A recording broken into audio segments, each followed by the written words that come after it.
ವಶೀಕರಣ ಎಂದರೆ ಬೇರೆಯವರಿಗೆ ತಿಳಿಯದ ಹಾಗೆ ಅವರನ್ನು ನಮ್ಮ ವಶ ಮಾಡಿಕೊಳ್ಳುವುದು. ಇದರಲ್ಲಿ ಪ್ರಮುಖವಾದ ವಿಷಯ ಏನೆಂದರೆ ಇದನ್ನು ಕೆಟ್ಟ ದುರುದ್ದೇಶದಿಂದ ಮಾಡಬಾರದು. ಹಾಗೆ ಮಾಡಿದರೆ ನಿಮಗೆ ದಕ್ಕುವುದಿಲ್ಲ. ವಶೀಕರಣವನ್ನು ಸಾಕಷ್ಟು ವಿಧಾನದಲ್ಲಿ ಮಾಡುತ್ತಾರೆ. ಒಂದೊಂದು ರೀತಿಯಲ್ಲಿ ಇರುತ್ತದೆ. ಆದರೆ ಫಲಿತಾಂಶ ಮಾತ್ರ ಒಂದೇ ಆಗಿರುತ್ತದೆ.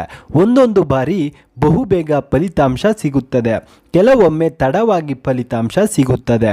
ಒಂದು ದೀರ್ಘ ದೃಷ್ಟಿಯಿಂದ ಈ ಕೆಲಸ ಮಾಡುತ್ತಿದ್ದರೆ ಒಳ್ಳೆಯ ಫಲಿತಾಂಶ ಸಿಗುವುದು ಗ್ಯಾರಂಟಿ.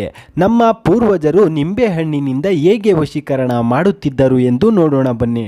ಅದಕ್ಕೂ ಮುನ್ನ ಈಗಲೇ ವಿಡಿಯೋ ಲೈಕ್ ಮಾಡಿ ಮತ್ತು ನೀವಿನ್ನು ನಮ್ಮ ಚಾನಲನ್ನು ಸಬ್ಸ್ಕ್ರೈಬ್ ಮಾಡಿಲ್ಲ ಅಂದರೆ ತಕ್ಷಣ ವಿಡಿಯೋ ಕೆಳಗಿರೋ ಸಬ್ಸ್ಕ್ರೈಬ್ ಬಟನ್ನ ಪ್ರೆಸ್ ಮಾಡಿ. ಒಂದು ನಿಂಬೆಹಣ್ಣಿನ ಮೇಲೆ ನೀವು ಯಾರನ್ನು ವಶೀಕರಣ ಮಾಡಿಕೊಳ್ಳಬೇಕು ಅಂದುಕೊಂಡಿದ್ದೀರೋ ಅವರ ಹೆಸರು ಮತ್ತು ಪ್ಲಸ್ ಸಿಂಬಲ್ ಹಾಗೂ ಸ್ವಸ್ತಿಕ್ ಸಿಂಬಲ್ ಅನ್ನು ಬರೆಯಬೇಕು. ಹೀಗೆ ಮಾಡಿದ ನಿಂಬೆಹಣ್ಣನ್ನು ಅಮಾವಾಸ್ಯೆಯ ಇಂದಿನ ದಿನ ಅಂದರೆ ನಾಳೆ ಅಮಾವಾಸ್ಯೆ ಎಂದರೆ ಇಂದು ನಿಮ್ಮ ಮನೆಯ ದೇವರ ಕೋಣೆಯಲ್ಲಿ ಇಡಬೇಕು.